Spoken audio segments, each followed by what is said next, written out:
Hey everyone, welcome to today's Cornerstone Connection Daily Devotional. My name is Nate Carter, and today we're going to dig into a parable of Jesus that's probably one of the most familiar ones you've heard.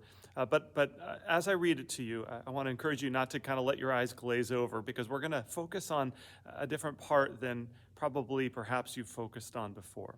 So take a listen, Mark chapter 4, verse 3.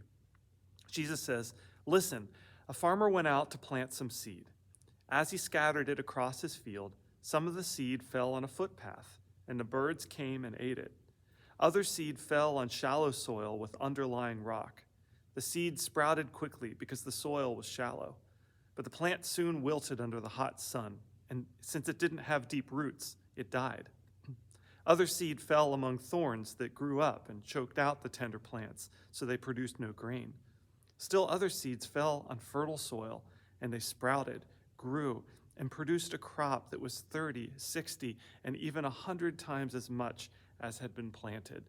Now, if you read further into the chapter, Jesus explains the meaning of the parable. I won't take the time right now to do it, but I encourage you to do so you can understand what the meaning is.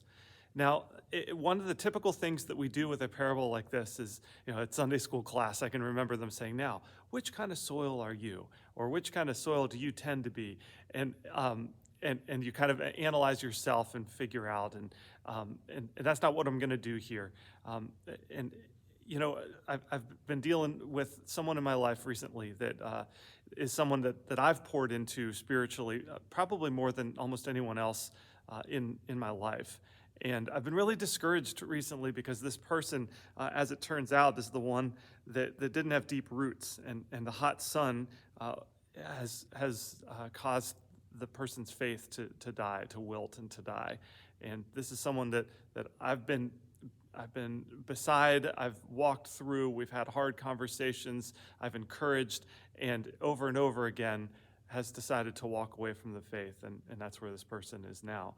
And it's discouraging to me, and perhaps I take it too personally, but the hot sun of culture and of desire has lured this person away over and over again, because they refuse to put their roots deeply into God's truth and to God's word.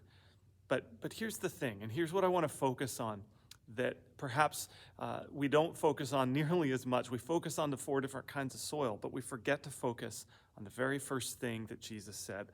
What's the constant in this? What's the constant in this parable? It's the farmer. The farmer is consistently throwing out seed. The farmer is not being so conscientious to just plant the seed in the places that he's sure that the seed will grow well. He's just walking and casting out seed wherever he goes, because he wants to see growth wherever it's possible. And he's not taking responsibility for the fact, for whether or not the seed decides to grow, but rather is just throwing out seed. I want to be that kind of a person. I want to be the kind of farmer who's not so worried, that's not so wrapped up in that discouragement that I just described to you, that, oh no, the seed that I planted didn't have deep roots and didn't grow, so maybe I'll stop throwing out seed. That's exactly what Satan wants. Now I'll contrast that with something that just happened recently. I met someone new in worship, and was just getting to know them, and turns out that this was someone who was invited by another person in our congregation. And this is someone who is now under the teaching of God's word and worshiping among God's people, because there was a farmer out there who just decided to cast some seed and see what could happen.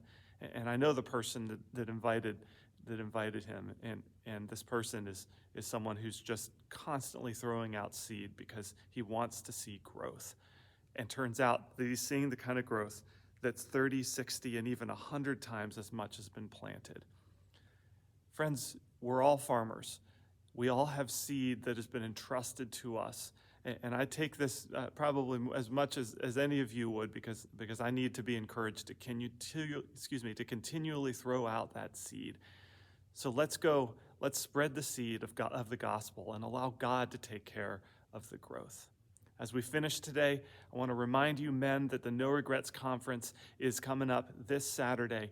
don't miss it. This is something, I don't think I've missed a single no regrets conference ever since I came here to Wisconsin. It's something I put on my calendar a year ahead because it's the one thing of the year that provides an infusion of growth in my spiritual life more than anything else. And it just costs you half a day. So join us for that this Saturday, February 4th. Hope to see you there. For everyone else, have a great rest of your day. We'll see you next time on the Cornerstone Connection.